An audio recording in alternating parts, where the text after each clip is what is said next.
Magandang gabi po sa inyong lahat.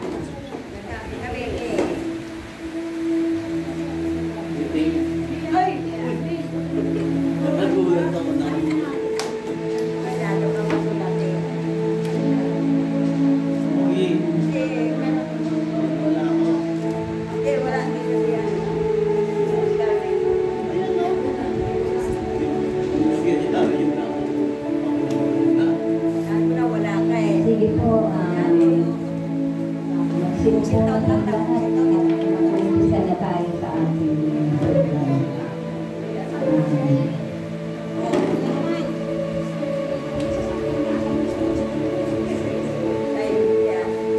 Sige po, magsitayo tayong lahat at tayo manalangin.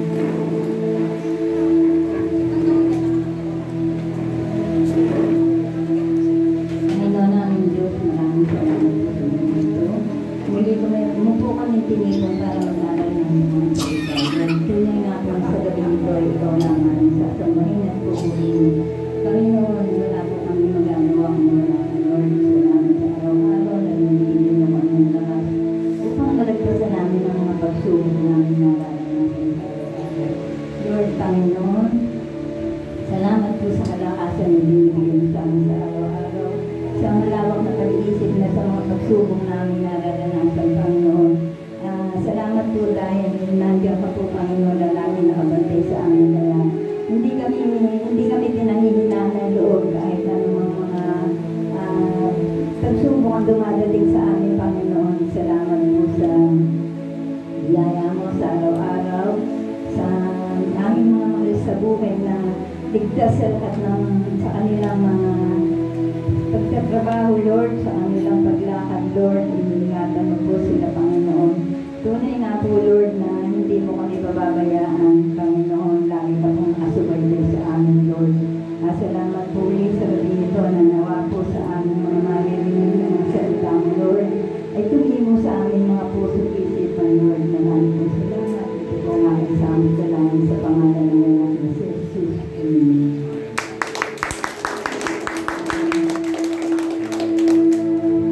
Sige po. Siguro naman po sa loob ng isang linggo, marami tayong naranasang mga pagpapala ng Panginoon. Maaari po bang bawat isa sa inyo magpasalamat? Hindi na po katatawag ng pangalan. Alam ko naman po sa araw-araw umikilos ang Panginoon sa ating mga buhay.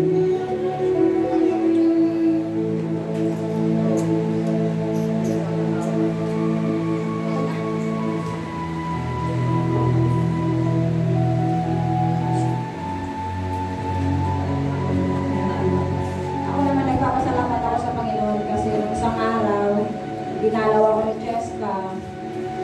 Nagpapasalamat ako kasi may trabaho na bagamat masakit bilang sa magulang sa'yo na hindi siya makapag-aral, pero sabi naman niya, next year daw mag-aaral siya. Kaya nagpapasalamat ako dahil kahit pa paano nagkaroon na siya ng experience na magkatrabaho dahil first time niya pong trabaho yun. Sabi niya, sayo daw ng magtrabaho. Sabi niya, baka naman masaya yung may sahod. Kaya nagpapasalamat ako kasi kahit gano'n yung batang yun, naalala niya ako sa lawin dito kahit gano'n kalayo. Nagpapasalamat ako sa Panginoon dahil kahit paano nakakaraos sa araw-araw, saka yung bahay, magkasundo na rin kami, hindi lang nakakalis yung makat doon. Pero pinagagawa ng panalangin na lagi ko pinag-prepare yung bahay. Kaya pag-unti nagiging magkasundo na rin po kami, kahit paano nakakatulog na rin po. Kaya nagpapasalamat ako sa Panginoon kasi yung pag-ising mo pa lang sa umaga, di ba, bless na yun. Kaya salamat sa Panginoon.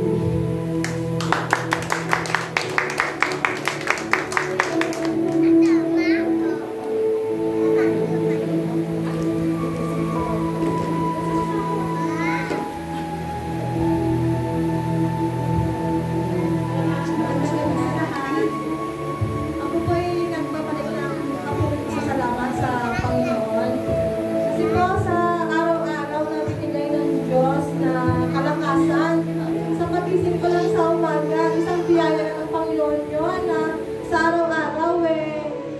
din ang buhay ko eh. Mamamalengke, magluluto, magtitida. Pero imagine nyo, no? Napaka buti ng Panginoon kasi paano mo kaya magagawa yun kung wala yung Panginoon na katuwang mo sa araw-araw. Kaya ako'y talagang nagpapasalamat sa Panginoon dahil sa araw-araw tumutugon siya ng mga pangangailangan namin. Nung nakarang araw, hanggang itong araw na to, nagpapasalamat ako sa Panginoon. Kasi alam niyo po nung mga nakaraan, on and off yung tindahan ko. Talagang napakatuman talaga. Pero sabi nga, may pananampalataya.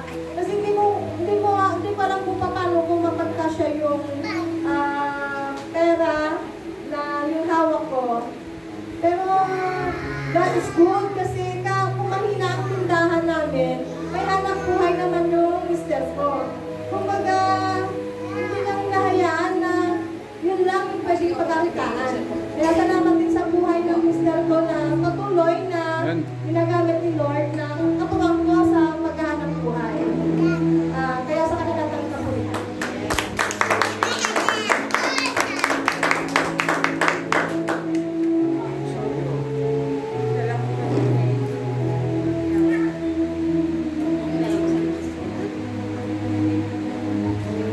Totoo po yung totoo ni Sister May na talagang pag sa Panginoon mo'y binigyan lahat ng mga pagsubok at mga dalayan sa buhay, walang imposible. Dahil ang Panginoon ay mapaghimala. Sige po, sino pa po ba ang magpapatotoo? Ay, welcome po pala sa bisita natin. Marjorie. Marjorie. Sana sa susunod na dito.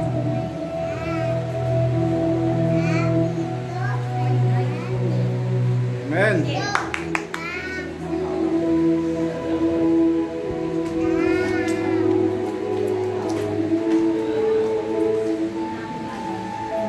Salamat po ako sa Panginoon sa araw-araw na kalakasan na binibigay niya sa amin.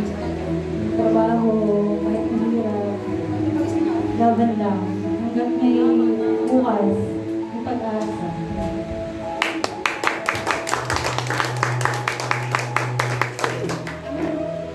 Ayan, isang magandang gabi po sa ating lahat.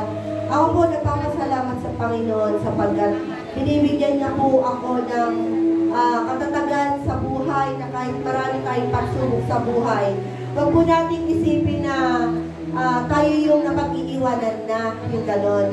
Porket may mga nararanasan po tayong mga problema, tayo yung nakakalimutan na ng Panginoon. No po yun. Tayo po ang nakakalimot sa Panginoon. Kaya po tayo nakakaranas ng mga kapihatuan sa buhay na konting bagay lang is napakalaki na sa iba. Yung ibig sabihin ko po yung konting pagsubok lang po, aayaw ka niya sa kung anong tinatatayuan mo. Huwag po tayo maging ganun bagos. Yung mga pagsubok na mararanasan po natin is, lagi po natin iyon na gawing inspirasyon o maging katatagan na mas lalo po tayo magpatibay na lumapit sa ating Panginoon. Kaya Lord, maraming salamat po na kahit maraming pagsubok na mga nararanasan ko, na-encounter po namin, mga sakit karamdaman, pero Lord, thank you dahil andyan ka, na patuloy niyo po kaming binibigyan ng katatagan sa buhay at lagi niyo pong pinaparano sa amin at uunawa na lagi pong may pag-asa, basta't maniwala at mananalig po lamang po kami sa iyo. Ayun naman po. Thank you. Ngayon pa po ba? Yes.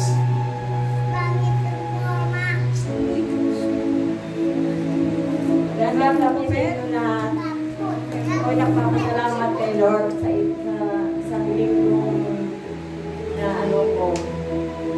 Kanina, nagpunta kami sa ospital doon sa bayaw ko. Akala nga nila, patay na. Pero naaanuan pala ng oxygen ng katawan niya. Ngayon, buhay naman siya. Kaya nagpapasalamat ko kay Lord at nabuhay siya. Tapos sabi ko, magpapagaling ka para mahaba pa buhay mo. Sabi niya, lalo na ako. Dahil kung hindi pwede, andyan si Lord, tutulungan ka. Sabi ko, huwag ka susunod sa mga kapatid mo. Ikaw na lang mag-isa. Kaya, huwag ka rin sumuko. Laban lang. Laban.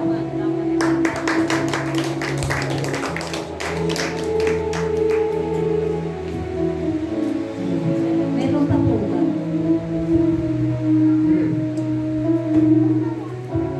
Wala na po. Rosario.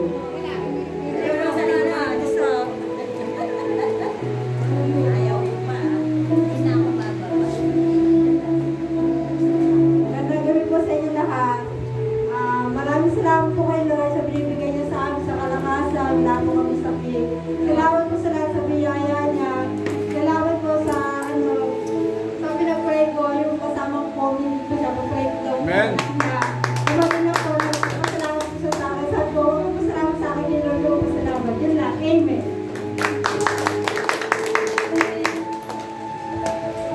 Ako din po may konting patotoo sa buhay niya. Siguro naman po nakikita niyo kalagayan ko. Tunay nga po na talagang sa Panginoon talaga lang ako nananangan ako sa Panginoon kasi siguro hindi naman kung tutuusin talagang hindi biro-biro yung naramdaman ko pero hindi nyo makikita sa sarili ko na nalulungkot ako, nag-iintindi ko kasi kumbaga ang buhay ko talaga ibigay ko na sa Panginoon. Siya na lang ang bahala sa akin kaya sabi ko nga, Lord, ako po ba yung talagang buhay na patotoo para sa iyo kasi hindi man sa ibang bagay, wala akong pera, wala akong ibang talagang yung kalakasan, yung pananampalataya ko, yun ang ipinagyayabang ko sabi nga, hindi masamang magyabang kung mga salita ng Panginoon ang ipagyayabang mo.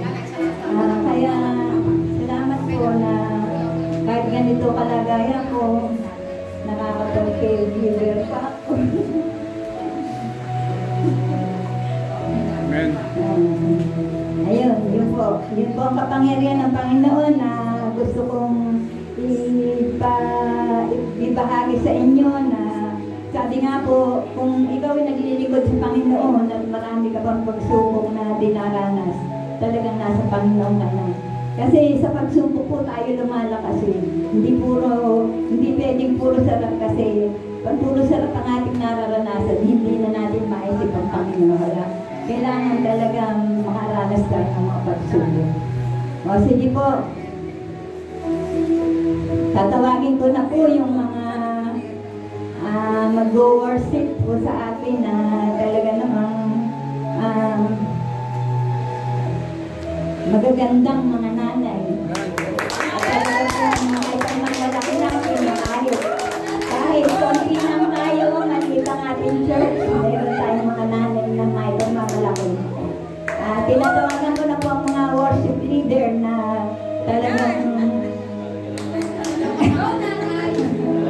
talaga naman, wala kang masabi.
Napakasarap talaga magsulit sa Panginoon.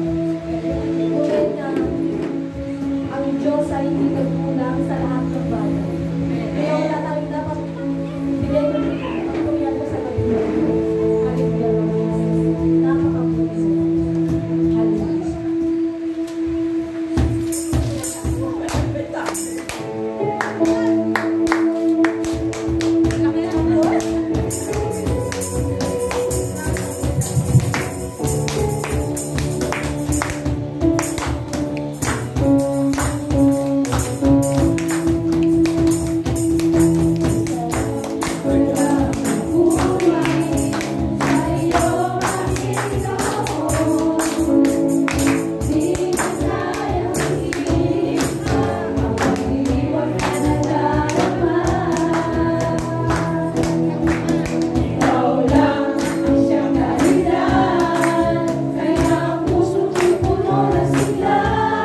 buhay ko.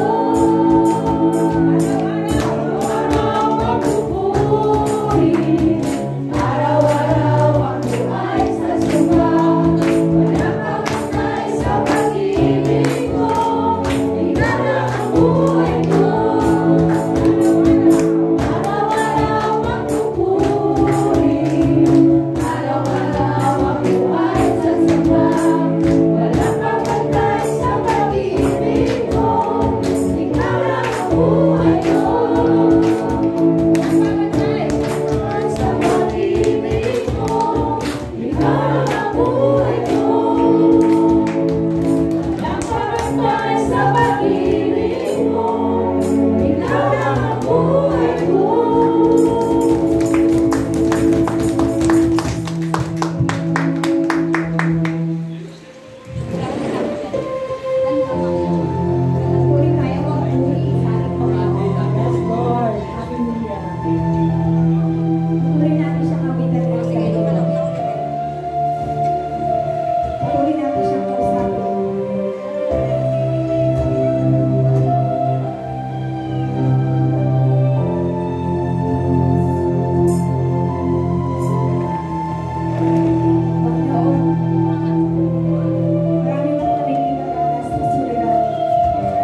nagaganda ang mga natin.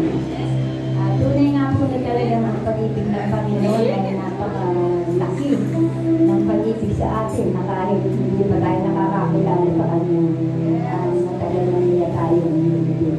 Kaya po ba natin ibigin yung mga hindi umiibig sa atin? Yan po ang gusto ng Panginoon. Ngayon naman po, dadako tayo sa nagbibigay ng salita ng Panginoon na nawa po sa ating mga nilunod na sasabihin niya ay tumimo sa ating mga pusong isipan yun. Salamat po. Ito na po. Sasabihin ko na po kung sino. Si Sister Dayan.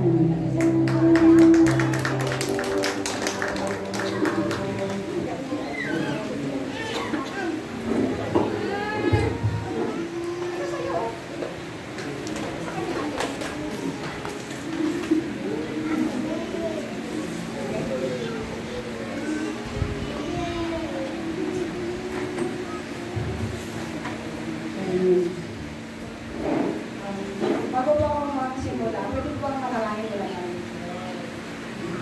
Makilang Diyos na makapangyarihan sa lahat, Panginoon, naririto kami, Panginoon, sa iyong gawain, Panginoon. Makilang Diyos na makapangyarihan sa lahat, muli, Panginoon.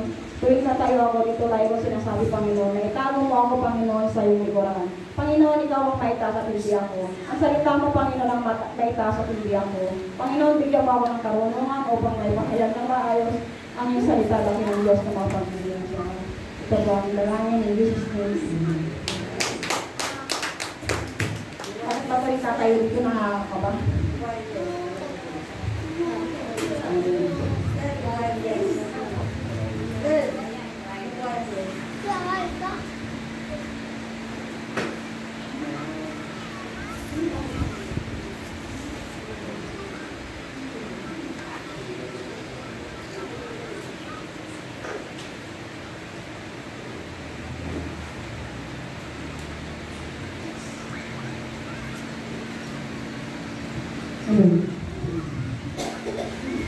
Alam ko po na pamilyaro po kayo dito sa verse na ito. Pwede po natin buksan ang ating Bible sa Santiago po 3, verse 1 to verse 10. Ayan. Sabi niya po dito, ang dila daw po ay napakaliit na bahagi ng parte ng ating katawan, pero ito naman po ay nagdudulot ng kapahamakan sa ating sarili, sa buong pagkatao. Basahin ko po ang una. Verse 1. Mga kapatid, huwag maghahangad na maging guro ang marami sa inyo dahil alam ninyo na tayo'y mga nagtuturo ay hahatulan ng mas hihigit kaysa sa iba. Verse 2. Tayong lahat ay nagkakamali sa ibang paraan. Ang sino man hindi magkamali sa kanyang pananalita ay isang taong ganap na marunong magbigay sa sarili. Verse 3, kapag nilagyan ng renta ang bibig ng kabayo, ito'y napakasunod natin, napapabaling saan man natin naisin. Ngayon din ang barko, kahit na ito'y napakalaki at tinutulak ng malakas na hangin, na ibabaling ito saan naisin ng piloto. Sa pamamagitan ng napakaliit na timon. Verse 5, ganyan din ang dila ng tao. Maliit na bahagi ng mga katawan, ngunit napakalaki ng mga pinagyayabang. Isipin na lamang ninyo kung paano nagaglag ang isang maliit na apoy, ang isang malawak na kagubatan. Verse 6, ang dila ay parang apoy, isang daigdig ng kasamaan na nagpaparumi sa ating buong pagkatao. Ang apoy na ito ay mula sa impyerno at sinusunog ang lahat ng buhay ng tao. Lahat ng uri ng ibon, hayop na lumalakad o gumagapang o nakatira sa tubig ay kanyang paamuin at napapaamo ng tao. Verse 8, ngunit walang pang makakapampaamo sa dila. Ito ay kasamaan, hindi mapipigil at puno ng kamandag na nakakamatay. Verse 9, ito ang ginagamit natin sa pagpupuri sa Panginoon at Ama, at ito rin ang ginagamit natin panglalait sa taong nilalang ng karawan ng Diyos. Verse 10, nanggagaling ang pagbuburi at panglalait. Hindi dapat mangyari ito mga kapatid. Sabi dito sa verse 1, wag daw pong maghangad ang maging guro ang marami. Sapagkat ang pagtuturo po, dapat magiging matuwid po ang kanyang bibig. Hindi po natin basta gusto natin magturo, gusto lang natin magbayad ng salita ng Diyos. Dahil sa isa pong pagtuturo, dapat maging maayos po ang kanyang pananalita at dapat makita po sa kanya na maging maayos po bilang magtuturo. Dahil ang sinabi po dito, nahatulan. Sabi niya po dito, nahatulan ng mas higit kaysa sa iba. Ganon din po sa mga nanay na mag-aalaga sa anak. Di ba may mga nanay na isa, wala nang ginawa kundi magmura, minumura yung mga anak, wala nang lumabas sa kanila na hindi mga gandang salita, di ba? Ganon din po, nahatulan din yung mga magulang na nagtuturo sa mga anak. Kasi tuturo din yung ina tuturo din sa mga anak, di ba? At sabi din po dito sa verse 2, lahat tayo ay nagkakamali sa iba't ibang paraan. Sino man ang hindi magkakamali sa kanyang pananalita ay isang taong ganap at marunong magbigay ng sarili. Tayo po ay nagkakamali, hindi tayo perfect tao. Ngunit kung ikaw ay marunong magbigay sa iyong labi, sinasabi niya doon, isa kang marunong naganap at marunong magbigay sa sarili. Kapag nilagyan ng renda ang bibig ng kabayo, ito ay napapasunod natin, napapabaling saan man naisin. Ngayon din, ang barko, kahit ito ay napakalaki at tinutulak ng malakas na hangin at ibabaling ito saan man naisin ng piloto sa pamamagitan ng napakaliit na timon. Yung bibig po natin napakaliit, yung dila po natin napakaliit na parte ng ating katawan. Pero kung ito naman po yung kumbaga kumilos o gamitin ng tao, hindi po, kumbaga parang napakaliit po siya ng parte ng ating katawan pero napakaraming panandang na lumalabas. Diba minsan po, kung ano na lang po yung nasasabi natin sa tao, minsan hindi natin namamalayan, mas sakit na pala yung mga sinasabi natin sa tao. Yun po, ibig sabihin, naging po na bibig na dila ng ating katawan pero nauutosan natin pagsalita ng hindi maganda. Yung kumbaga, makapagsalita kami hindi maganda sa tao, yung nakasakit ka na, yun po ang ibig sabihin nun. Ganun din po ang sabi niya dito sa verse 5. Ganyan din ang dila ng tao. Maliit na bahagi lamang ng katawan, ngunit napakalaki ng mga ipinaglalaban. Di ba? Yung nga po yung sabi niya, napakaliit na parte ng ating katawan, pero kung ba nakakasakit ng kalooban ng tao, minsan, alam niyo po, testimony ko po sa inyo, galit po ako sa mga tao minsan masakit magsalita eh. Kasi po yung una ko pong asawa, napakasakit niya po magsalita kahit saan po kami mapunta, kahit nasa public place kami. Yung bang hindi niya mo nakokontrol yung sinasabi niya, minsan binumura ko pa niya doon sa maraming tao, diba? Parang kaya minsan hindi ka na nakakatingin sa tao, hindi nga ganun kayo. Parang nakakababa ng pagkatao.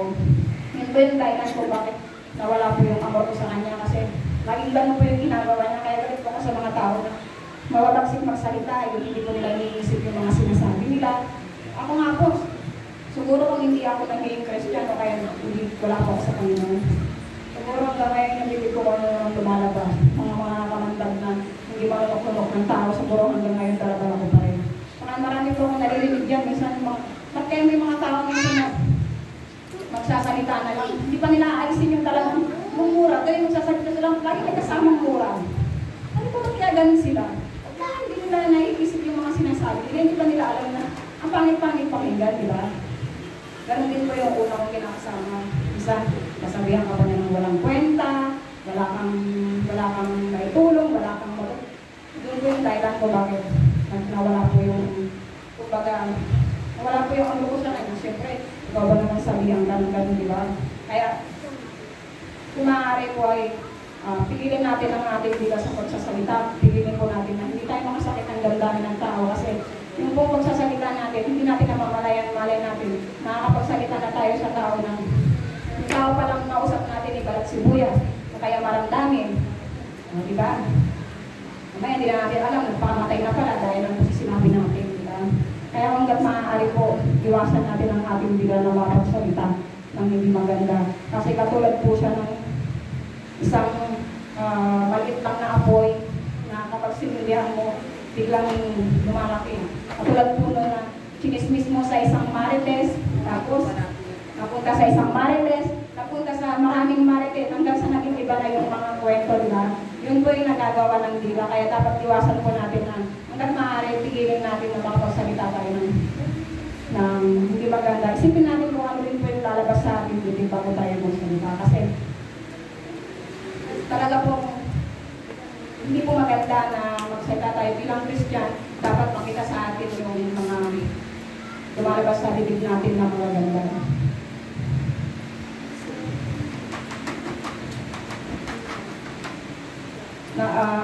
Yung pong bilang natin, hanggang maaari, sabi niya po dito, gamitin natin na makapagbayad ng salita ng Diyos, gamitin natin na makapaghayo sa mga tao para po tayo ay makapagligtas pa ng kamatang hindi pa nakakilala sa Diyos. Ako po, yung sarili ko po, ako po yung sarili ko, testimony ko lang po. Si Akiro, yung nagpapatimpla ng dede, siyempre, marami kang ginagawa, marami kang nagagalit ka na, mamaya na. Parang hindi niya ako pinapakinggan.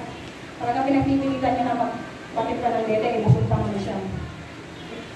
Pero galit yung kasabi ko, galit. Tapos mamaya, kinausap ko siya ng mahinhin. Kinausap ko siya ng dalawahan lang kami.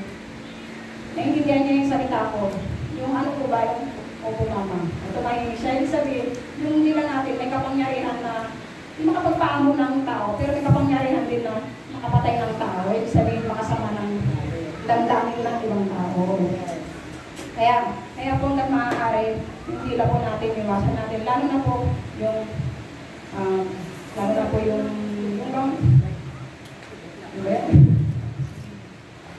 po yung minsan nagsasalita naman tayo ng mga walang kakwenta-kwentang bagay. Maninira tayo ng ibang tao, yung gano'n. Ako hindi po ako accept dito sa tinuturo kong to dahil kahit po ako nauusap ang Diyos sa akin dito sa tinuturo kong to. Kasi po, kahit sabihin natin na matagal ka na sa Panginoon, minsan hindi mo rin po maiiwasan na magkamali ka. Pero hindi naman po ako nagsasalita ng mga katulad ng salita ng gawain ng mga mundo. Hanggang maaari, iniiwasan ko na rin na kaya nga po minsan si Maglong, kahit sinasabi ko kahit kasama ko siya, hindi ko naman po siya sa parang kinustos din. Minsan pa nagsasalita ko yan ng maganda, pinapangka ko na po siya. At kung narinig mo ba yung sinasabi mo, salita ng ganyan. Mamay marinig pa ng anak mo, akala ko po yung mga sinasabi mo, hindi yung mga ganun po. Kasi syempre minsan, hindi ko rin maiwasan na yung pang-uwi ng isa, nagdadala siya ng emosyon niya, nagpagod, stress, pero siya naman may bawang sa sarili niya, gusto niya naman maging ganun din.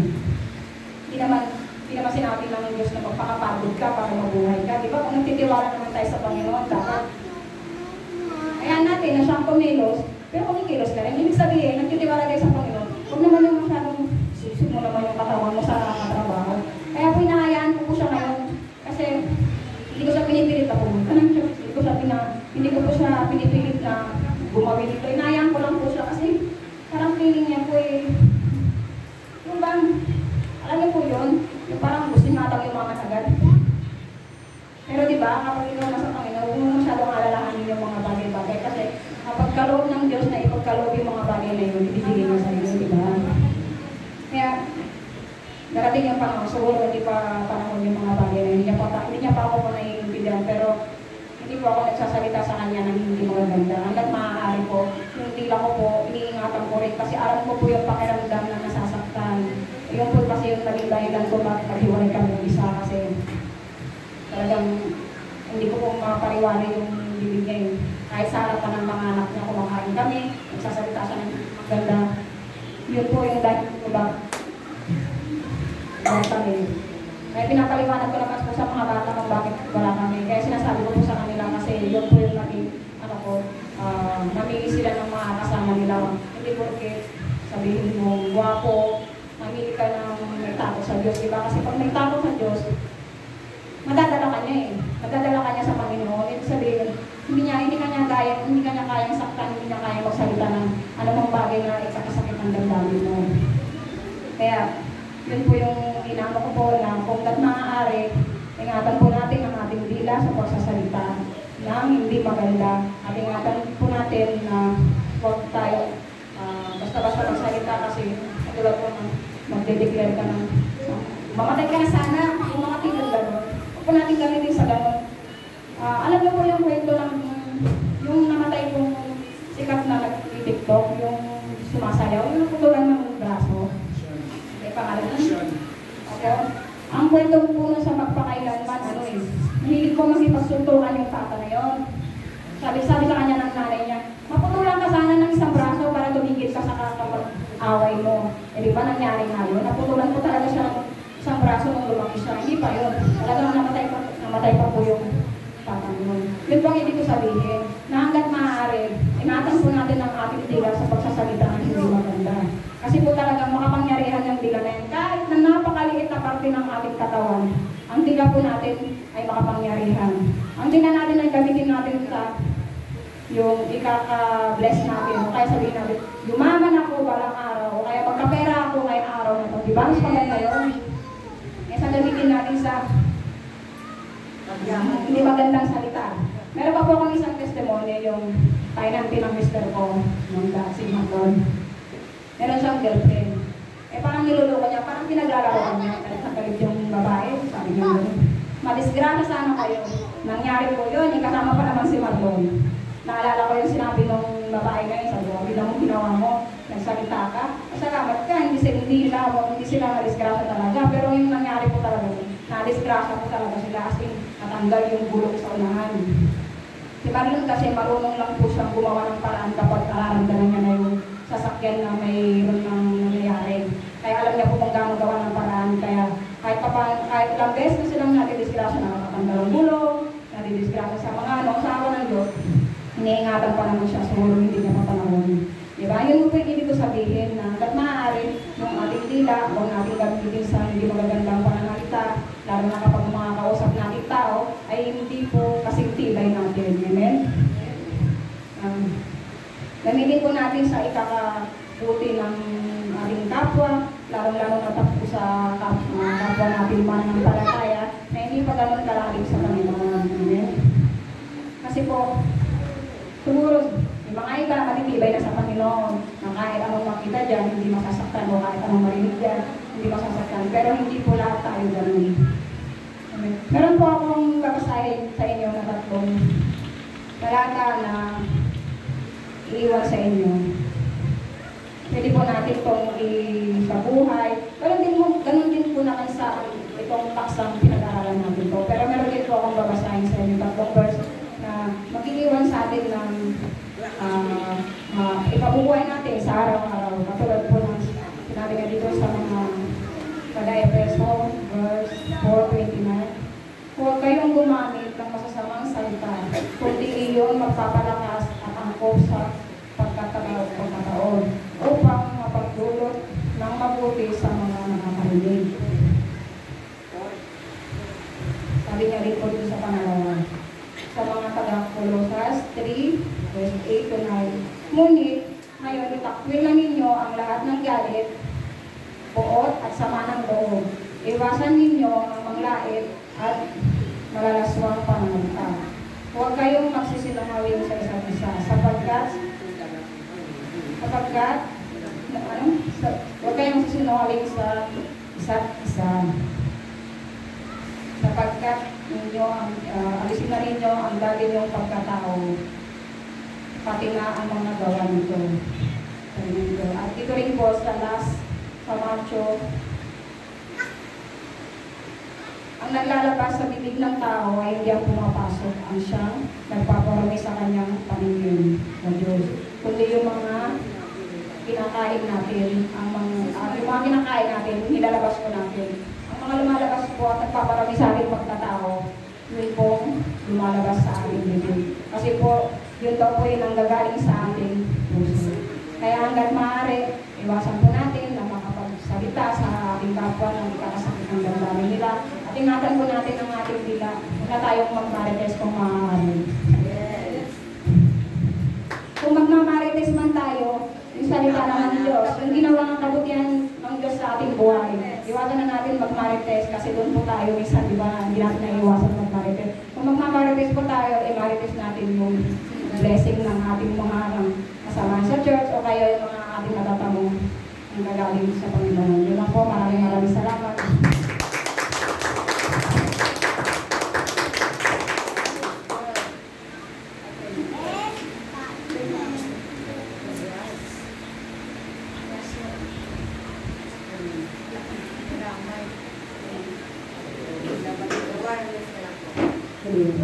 Pray muna po muna po. Panginoon, maraming salamat po sa natutunan namin sa araw na ito, Panginoon. Nawa, Panginoon, ang bawat isa ay may pamuhay namin ito, Panginoon. Nawa, ang bawat isa, Panginoon, ay maging kalakasan ng iyong salita upang magamit namin ito sa mabuti, Panginoon. Salamat po, dakilang Diyos na makapangyarihan sa lahat. In Jesus' name, amen.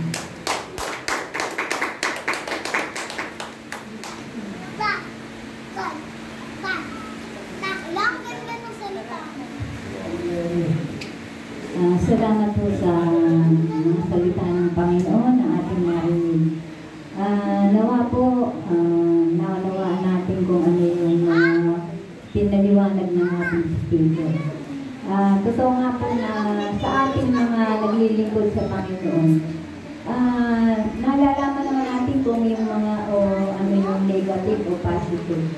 Siguro naman, kahit sabihin nga na minsan talagang nakakapagsalita ka ng negative, pero hindi yung ano sa puso natin. Ibig sabihin, makapagsalita tayo ng negative, parang inanugan sa sarili natin, parang sinasabi na hindi tama, ano.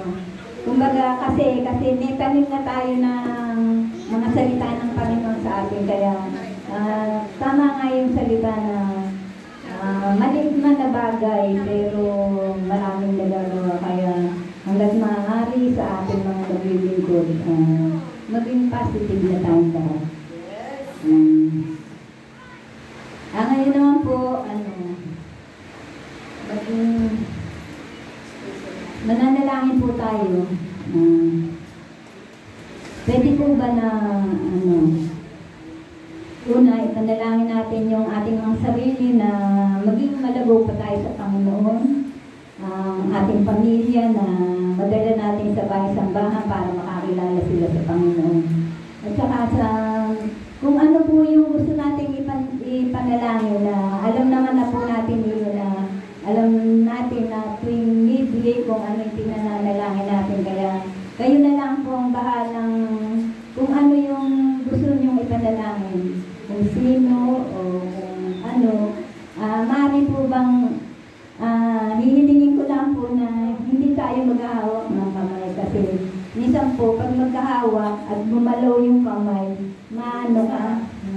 Kaya pwede po na pwede kayong lumuhod, pwede kayong dumapa, pwede kung saan nyo gustong humarap, kung saan nyo mararamdaman yung ano ng Panginoon, yun po ang gawin natin. Yung presensya ng Panginoon talaga maramdaman natin.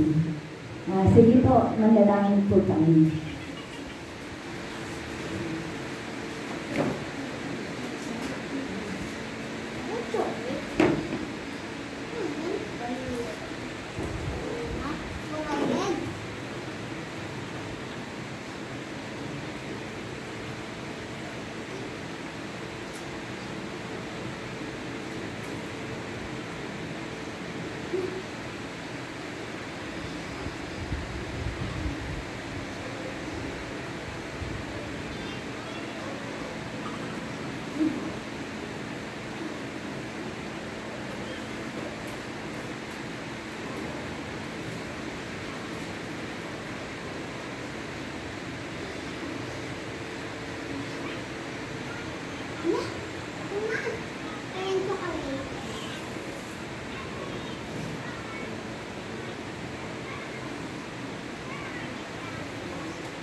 Lord, maraming salamat na.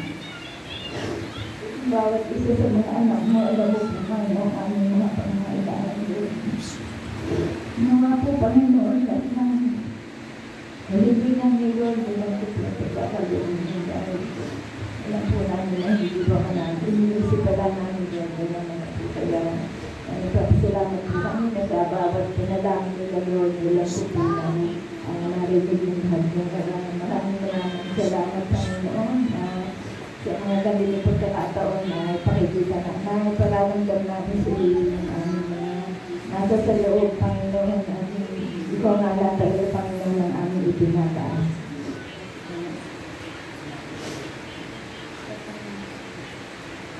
Ngayon naman po, tatawag tayo ng yung mag-special number natin. Ito po yung akala nyo lang galing sa ibang bansa kasi iba-ibang mga gwapo pero iba-ibang katangian. Merong mukhang taga Japan, may taga Taiwan, may Thailand, may ano. Napakaswerte po ng church natin dahil meron tayong mga kasamahan, mga youth na talaga namang mga gwapo, kahit po yung youth.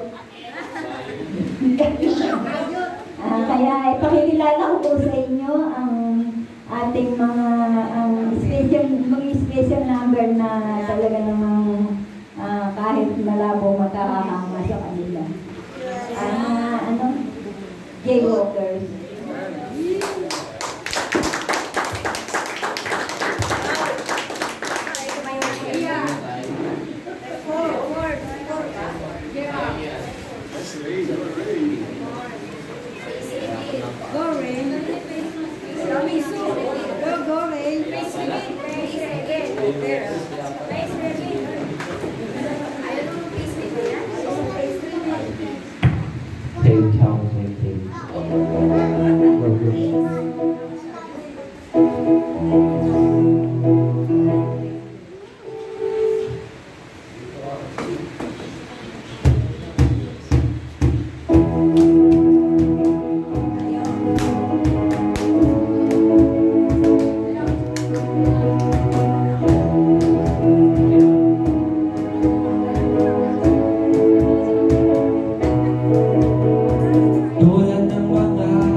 Bumayan na,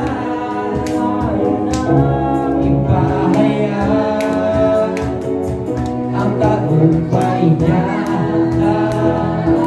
Halika na at magdala, magbigay kalakasan sa presensya niya. Halika na, umayo na, bayan ang tagumpay niya.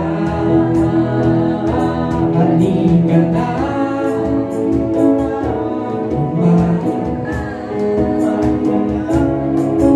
mabigay kalakasan sa presensya niya.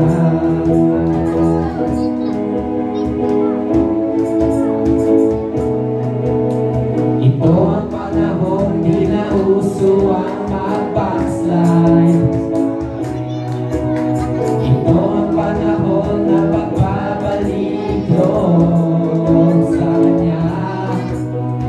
Sama-sama na mag-apoy sa ngalan niya. Ang gawa ng Diablo ay tutupugin na. Halika na, halika na, umayo na, ipahayag ang tagumpay niya. Halika na, umayo na,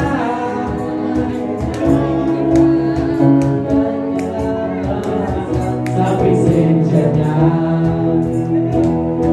Halika na, umayo na, kahayag ang tagumpay niya. Halika na, magdala, magbigay kalakasan sa presensya niya. Halika na, umayo na, ipahayag ang tagumpay niya. Halika na at magdala, magbigay kalakasan sa presensya niya. Magbigay kalakasan sa presensya niya.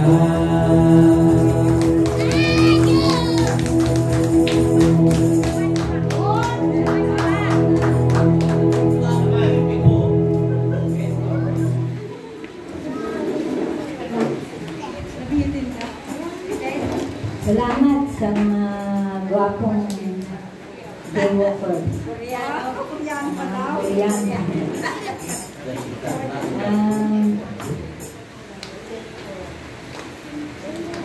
Ngayon po ay dadako naman tayo sa ating pagbibigay sa Panginoon. Tunay nga po na kailangan natin maging matatag sa Panginoon kasi sabi nga, ito ang daan para maipakita natin kung ano yung tunay na naglilingkod tayo sa Panginoon. Kasi sabi nga, pagka nagbigay ka, hindi ka aasa na yung ibigay mo, ibabalik sa'yo. Kasi hindi mo man isipin mo talagang mangyayari yun dahil yun ang pangako ng Panginoon na kapag nagbigay ka, babalik sa'yo ng doble-doble at siksik-lig-lig. Sana sa atin magbibigay maging matatatayo. Tinatawagan po si Sister Rachel para ipag-pray ang ating mga handog sa Panginoon.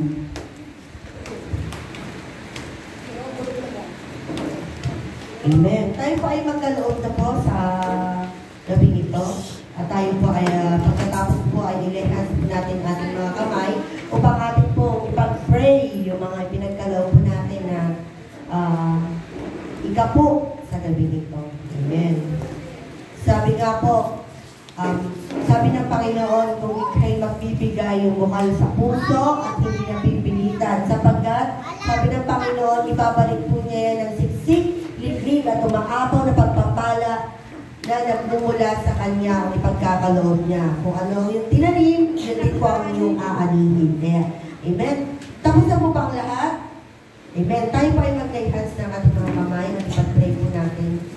Maraming salamat, Panginoon, sa gabing ito na patuloy na ikaw ang siyang nanguna sa buhay ng bawat isang narinig ko. Panginoon, Lord God, maraming salamat sa bukal na palad, puso na bawat isa, Panginoon, na patuloy, Lord God, na nagkakaloob ng ika po, Panginoon, upang magamit po ito, Panginoon, sa ikalalag mo, Panginoon, ng iyong gawain. Lord God, maraming salamat sa buhay ng nagbigay na ito, Panginoon, na kayo po, Panginoon, na nakakita ng kanilang mga puso, Panginoon, na bukal sa puso nila, Panginoon, ang pagbibigay nila, Panginoon. Kaya, Lord, kayo po ang magbigay ng 10 times, Panginoon, na pagpapala nagmumula sa iyo, gayon din, patuloy niyo po kaming bigyan, Panginoon, ng aming mga hanap buhay, Panginoon, upang patuloy po kami, Panginoon, na makapagkaloob, Panginoon, sa iyo.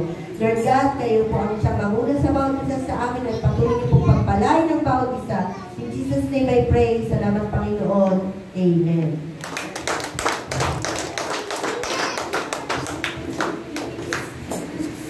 Salamat po sa tapos sa ating pusong pagbibigay sa Panginoon. Tunay nga po na pag nagkaloob tayo sa Panginoon, lahat ng bagay bibigay sa atin. Meron pa po tayong special number na isa.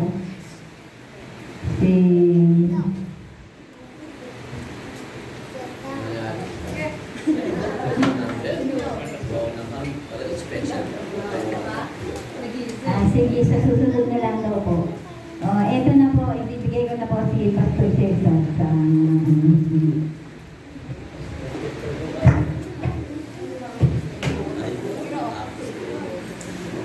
Okay, sa ating mga announcements.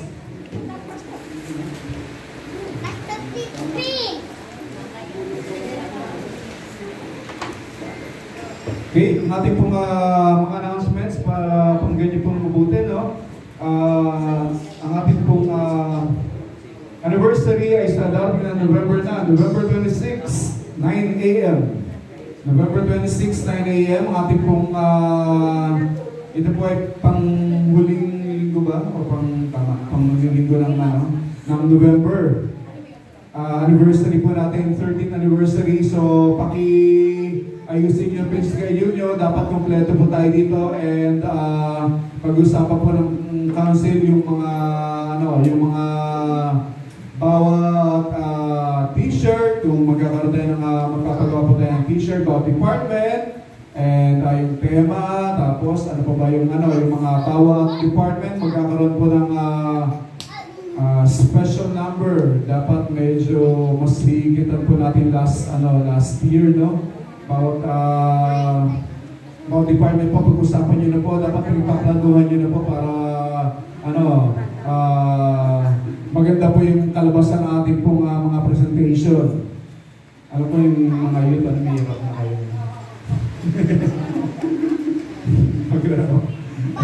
Ang ating pong speaker ay si Pastor Roman Guevara, yung kapatid po ni Romel Guevara. Siya po yung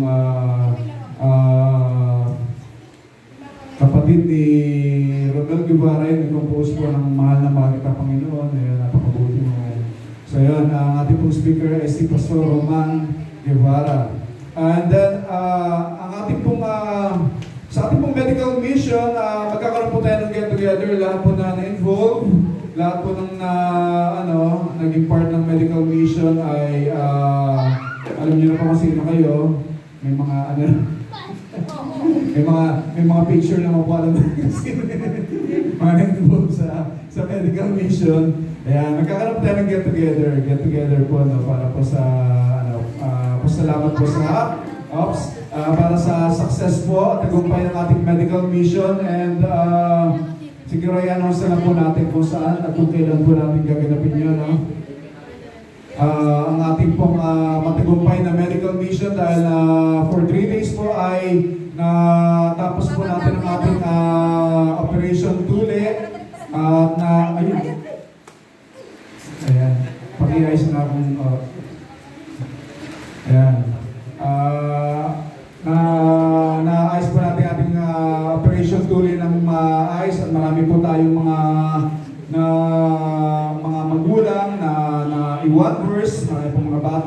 nabigyan po natin ng servisyo, nabigyan po natin ng regalo, nabigyan po natin mga libreng pagkain, libreng gamot. Then, ang kailangan na po natin ay i-follow up po ng ating missions department. Kailangan po i-text, puntahan, pasyalan, i-invite na sila po yung dumating dito sa ating church. Last Sunday po may dumating na po, no? So sabihin nyo lang po na hanggang hindi pa po masyadong fully healed o hindi pa po galing na galing mga bata, pwede nyo pong i-invite sila para ipa-check yung ano po nila, no? Yung kanila pong sugat. Yan. So yung get-together po natin na i-announce na po. Then, sa ating po mga dadalo sa ating po discipleship seminar sa dating po na September 2, sa dating Saturday, lahat po na dadalo sa CTTP San Isidro. September 2, ang aalis po natin ay alas 4 ba? Alas 3. So, medyo mas agahan nyo pa para sanay ako sa 4 o'clock daw. 4 o'clock daw po ang meeting time ng ating po lahat po ng dadalo sa CTTP San Isidro, Nueva Ecija. Ito po ay ine-invite ang lahat po ng mga leaders at yung mga gusto pa may potential na maging leader, pwede po kayo dumalo doon. Meron po tayong entrance registration fee na 200 po, pero kasama na po din pagkain, kasama na po yung ating ano doon. So, magpasabi lang po kayo kay Sister Rachel or kay Brother Rafi kung sasama po kayo kasi limitado lang po yung ano natin, yung sasakyan natin. Kung makakasama po kayo, magpasabi na po kayo, 4 o'clock po ng umagang madaling araw, dito po magkikita-kita. Kung ano po yun, itatakal po natin yung pag-discipleship, yung roadmap, and in line with that, tayo pong tinoka na maging mag-worship lead. Mag-worship lead. So, Andre, yung mga worship lead natin, si Sir May, Sir Rachel, mga backup. Ayan, sa ating pong kailangan dumating po tayo doon ng mga before 7 para magkaroon po tayo ng run-through po doon sa ating pong pag-worship lead para sa buong discipleship center na yun. So, inatasan po ang Christ in the Philippines Bukawi para po tayo ang maging worship leader doon sa dating na seminar sa September 2. So, ang umpisa po ng seminar ay 8 o'clock pero kailangan po natin mag-start dito ng 4 a.m. kasi malayo po yung Nueva Ecija. Okay, next, ang council meeting po ay sa September 30. Saturday po, 3 p.m. sa JM Building. So, ano yun na po yung ano na yan, yung date na yan, last Saturday po ng September, ang ating pong regular council meeting. Then, yung mga gusto pong, yung mga kabataan po natin, mga J-Walkers na kailangan po ma-involve dito sa ating pong music ministry. So, meron po tayong drums training. Ang ano po niya ng schedule po, available po yung magtuturo ng Monday to Wednesday around 9 o'clock. 9 o'clock, 2 hours na naman po yan. So, pag-usapan na lang po kung anong araw kayo available, no? Yung iba po na sa keyboard, marunong na si JC sa keyboard, si nag-aaral sa gitara, si Ray sa bass, yes? Yes. Kaya na next generation na worship leader, mga worship musicians natin. So, pakiano po natin na inaayos po natin mga sound system natin para ma-prepare na po for bagong batch ng ating pong mga musicians, music team. So, ang practice po natin, tulad ng sila JC, ang practice po natin ay Sabado, dito po 5 o'clock. Dito po ang regular practice ng ating pong worship team. So, pupunta na po kayo para at least naintindihan nyo na po yung takbo ng ating pong practice ng ating pong praise and worship team. Every Saturday, 5 o'clock. Okay. So, magro-road map pa tayo bukas. Available ba kayo? Kasi last time magpa-practice na lang. Practice na lang para sa darating na seminar sa Saturday. So, mga anong oras po yun? 5 o'clock o 6? Ganong oras na lang. Okay. Then, ano pa ba? So, sa pastora po ay doon na magkikita-kita, no? Wala na, hindi na natin na makasabay. So, ulitin ko po ang ating pong, September 2 Discipleship Seminar, makapag-usap na po kayo sa ating pong class inspiration kung sasama po kayo. 4 a.m. po. Huwag po kayo magpapalita kasi naiiwan po yung mga nalilate. So, maganda po yan. Matututo po tayo. Kasi dapat po, kung gusto niyo pong bumili po ng discipleship manual na magagamit niyo po sa mga cell group niyo, 200 po. 200 din po yung pinaka-discipleship manual. 200 po yun. Then yung registration fee po, 200 din. Then, kailangan po umatid doon sa mismong training. Okay, tayo po natin tumayo para sa ating closing prayer. Aming Ama, maraming pong salamat sa inyo pong patuloy na pangunguna sa amin sa ating giving service. Kami pinagpupuri sa iyo, nagpapasalamat sa lahat ng pagkakataon, Panginoon, na kami pinakakadulog sa iyo, nakapagpuri sa inyong pangalan, na itataas po namin, Panginoon, ang inyong pangalan sa pamagitan ng mga awitin, ng mga patutoo, ng pananalangin, Panginoon. Maraming salamat sa amin pong narinig na patuloy po namin gamitin ang aming pong mga labi, mga dila, Panginoon, sa makabulong bagay. Gamitin po namin, Panginoon, kakayahan po namin magsalita upang maipahayag ang salita mo sa ibang mga tao, maipakilala ka, Panginoon, yung kaligtasan ino-offer mo, Panginoon, sa bawat isa, sa pamamagitan po ng aming pong mga dila, mga salita. Hindi po namin ito gagamitin sa mga walang kapararakang bagay, walang kabulong bagay, Panginoon. Bagkus gagamitin po namin ang aming pong mga talino, ang aming pong laman, ang aming pong mga puso, ang aming pong mga labi para makapagpalakas, makapag-encourage, Panginoon, sa bawat isang nakikinig po sa amin.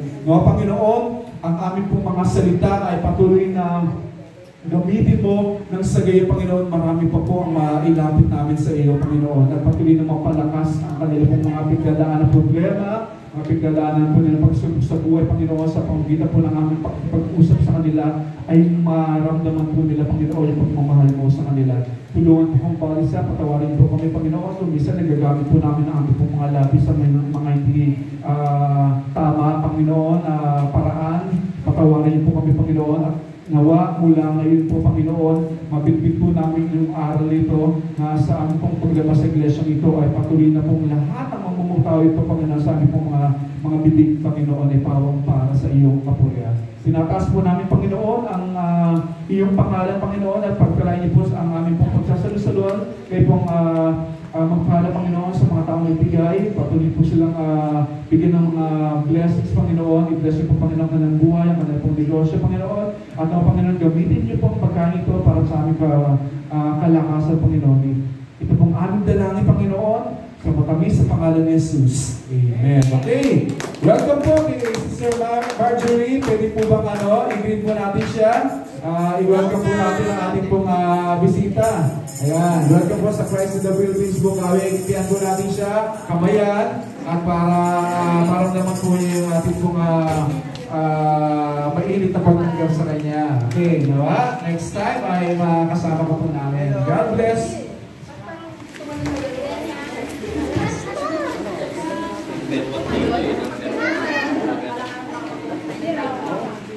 Okay. Nakalimutan ko. Hello.